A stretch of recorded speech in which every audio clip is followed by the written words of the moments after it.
So this is the second part of year 2023 yearly reading और इस reading में हम देखेंगे कि मई, जून, जुलाई, अगस्त 2023 के आप लोगों के लिए कैसे रहेंगे।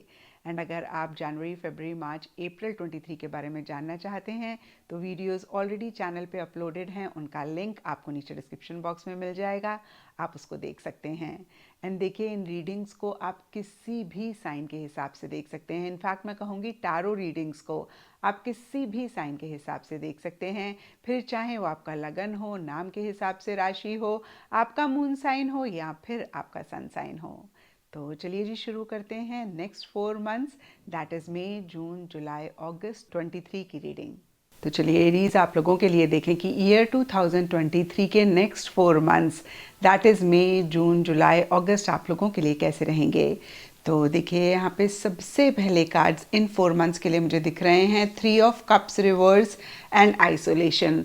और ये दोनों ही कार्ड्स एकदम से कॉन्ट्री एनर्जीज की बात करते हैं, जहाँ एक कार्ड बहुत सोशलाइज करने की बात करता है, बहुत लोगों से इंटरैक्ट करने की, मिंगल करने की बात करता है, फन, मज़ा, मस्ती की बात करता है। वहीं दूसरा कार्ड कहीं मन ही मन एक अकेलापन महसूस करने की बात करता है, किसी चीज़ को लेकर किसी लेवल पे उदास, मायूस भी रहने की बात करता है।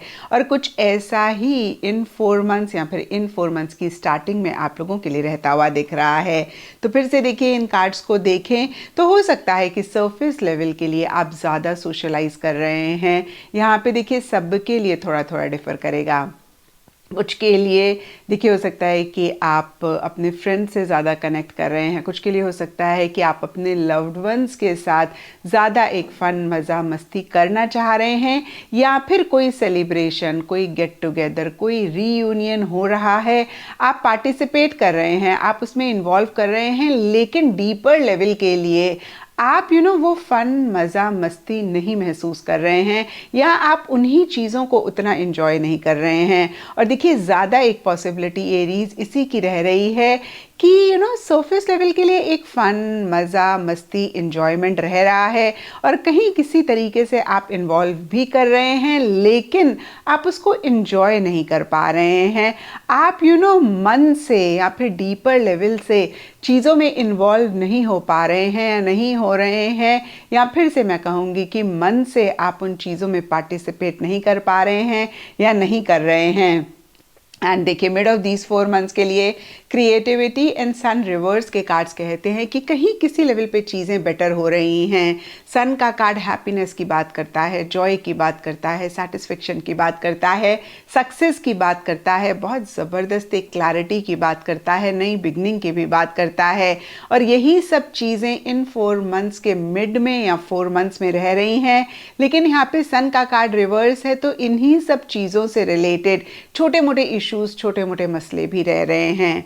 एग्जाम्पल के तौर पे देखिए, आपको ऐसा लग सकता है कि सक्सेस मिलते मिलते ना थोड़ा सा एक इनकम्प्लीट रह गई चीज़ें, या फिर थोड़ा सा डिले हो गया, या देखिए क्लैरिटी है चीज़ों को लेकर, लेकिन फिर भी आप क्लियर नहीं हो पा रहे हैं। और कितनी बारी होता है कि अंदर से हमें पता होता है ये चीज़ हमारे लिए ठीक है या फिर ये चीज़ हमारे लिए गलत है, और फिर भी हम उस चीज़ को नहीं अवॉइड कर पाते हैं, या फिर उस चीज़ को उस टाइम पे नहीं समझ पाते हैं।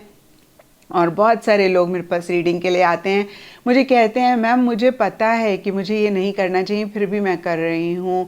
यानी कि देखिए, क्लैरिटी है कि ये ठीक नहीं है, लेकिन फिर भी खुद को नहीं रोक पा रहे हैं। तो इस तरीके की एनर्जीज रह सकती हैं, और एक नई बिगनिंग करना चाह रहे हैं और उससे रिलेटेड छोटे मोटे इश्यूज रह रहे हैं। तो देखिए, जो भी चीज़ें मेरे माइंड में आ रही हैं, मैं कह रही हूँ ब्रॉडर लेवल के लिए सन कहीं हैप्पीनेस, जॉय, सेटिस्फेक्शन की बात करता है, और ये रह रहा है, लेकिन इसी से रिलेटेड एक मिसिंग फीलिंग भी रह रही है।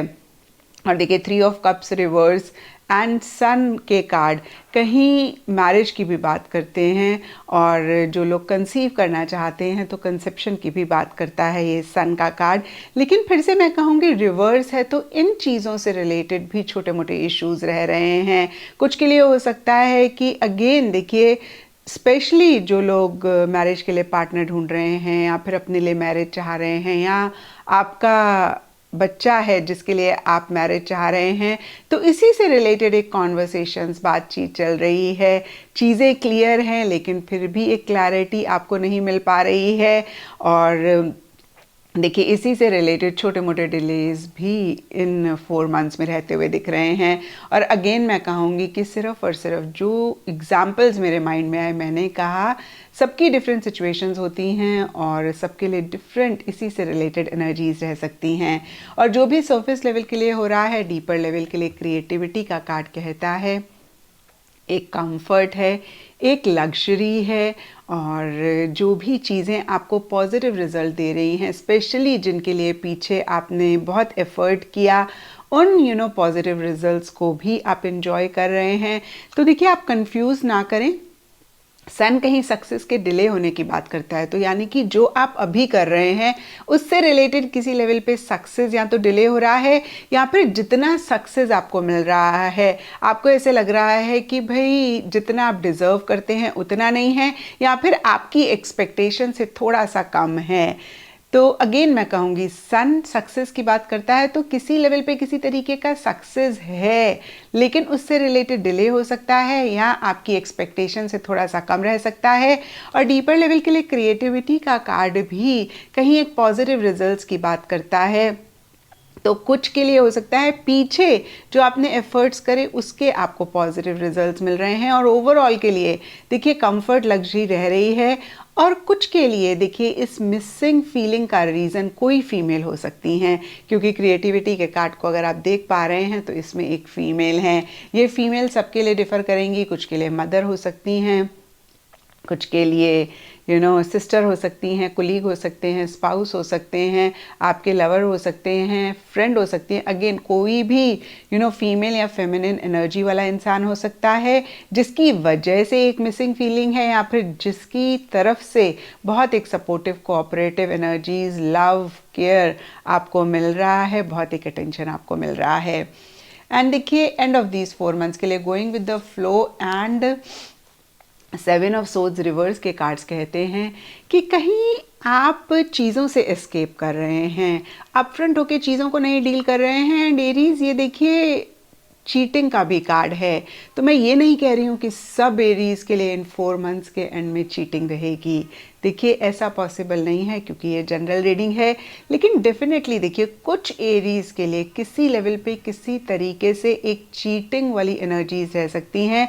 तो यहाँ पे ओवरऑल के लिए एरीज मैं आपको कहूँगी कि आप थोड़ा सा कॉशियस रहें, थोड़े से कॉन्शियस रहें, ब्लाइंडली किसी पे ट्रस्ट ना करें, लिटरली लोगों को फेस वैल्यू पे ना लें, थोड़ा सा एक हार्ट और माइंड का बैलेंस आप ज़रूर रखें।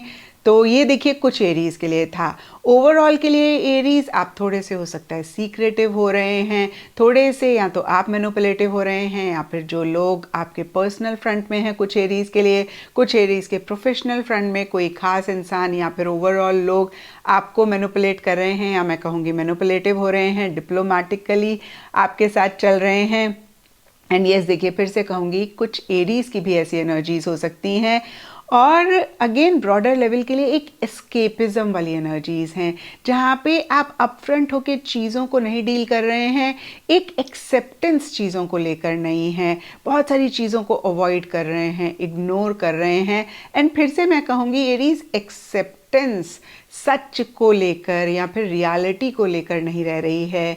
और मैंने हमेशा कहा है एरीज कि टैरो एस्ट्रोलॉजी गाइडेंस के लिए होते हैं, और ऐसा आप भी अगर पाएँ इन 4 मंथ्स में या फिर इन 4 मंथ्स के एंड में, तो ज़रूर इस चीज़ को चेक करके करेक्ट करें। हालांकि देखिए डीपर लेवल के लिए गोइंग विद द फ्लो का कार्ड कहता है इन्हीं सब चीज़ों के पीछे एक बहुत मेजर रीज़न रह सकता है कि आप बहुत ज़्यादा फ्यूचर को नहीं प्लान करना चाह रहे हैं, आप पास्ट के बारे में नहीं सोचना चाह रहे हैं, आप just going with the flow वाली एनर्जीज में रहना चाह रहे हैं। तो देखिए गोइंग विद द फ्लो वाली एनर्जीज में रहना बहुत अच्छी बात होती है Aries, but that doesn't mean कि हम एक्शन इनिशिएटिव ना लें जो हम चाहते हैं, दैट डजंट मीन कि हम सच को ना एक्सेप्ट करें, हम रियलिटी को ना एक्सेप्ट करें या फिर हम किसी चीज़ से भागें, किसी चीज़ से एस्केप करें। तो देखिए एक थिन लाइन का डिफरेंस होता है इन्हीं सब चीज़ों में। जैसे आपने सुना होगा सेल्फ रिस्पेक्ट और ईगो में बहुत एक थिन लाइन का डिफरेंस होता है। सेल्फ रिस्पेक्ट बहुत इम्पॉर्टेंट होती है और ईगो बहुत हमारी लाइफ में चीज़ों को ख़राब करती है। तो सेल्फ रिस्पेक्ट रखनी है, ईगो नहीं रखनी है। इसी तरीके से देखिए सरेंडर मोड में रहना है, फेथ जिस भी गॉड को आप मानते हैं उन पे करना है, खुद पे करना है एंड ओवरऑल करना है। कहीं गोइंग विद द फ्लो वाली एनर्जीज में रहना है, लेकिन साथ ही साथ एक एक्सेप्टेंस रखनी है, एक्शन इनिशिएटिव्स जो भी चाह रहे हैं उसके लिए रखना है। और जैसे कि मैंने आपको बताया कुछ एरीज सीक्रेटिव हो सकते हैं, चुपचाप कोई चीज़ कर रहे हैं, मैनिपुलेट कर रहे हैं। तो यहाँ पे देखिए अगर मैनिपुलेशन हेल्दी है बहुत अच्छी बात है, लेकिन एरीज आपको लगे कि भाई मैनिपुलेशन के पीछे इंटेंशंस ठीक नहीं है, उसको ज़रूर चेक करके करेक्ट करें। क्योंकि देखिए जब हम ऐसा करते हैं हमें बहुत एक टेम्परेरी खुशी मिलती है, लॉन्ग टर्म में ये चीज़ें बहुत परेशान करती हैं। और दूसरी चीज़ भी मैंने आपको बता दी कि किसी के लिए भी आपको लगे कि भाई उनके इंटेंशंस, मोटिव्स आपके लिए ठीक नहीं हैं, वो मैनिपुलेट कर रहे हैं इन अ रॉन्ग वे, तो आप अवेयर रहें, आप थोड़े से कॉन्शियस रहें, ब्लाइंड ट्रस्ट ना करें, लोगों को लिटरली फेस वैल्यू पे ना लें। और देखिए कोई पेपर वर्क भी आप कर रहे हैं उसको भी आप अच्छे से पढ़ के साइन करें। तो यहाँ पे देखिए फिर से मैं कहूँगी किसी भी चीज़ पे आप अपने सिग्नेचर कर रहे हैं, कोई बड़ा काम कर रहे हैं, तो अच्छे से उसको समझ लें, अच्छे से उसको पढ़ लें।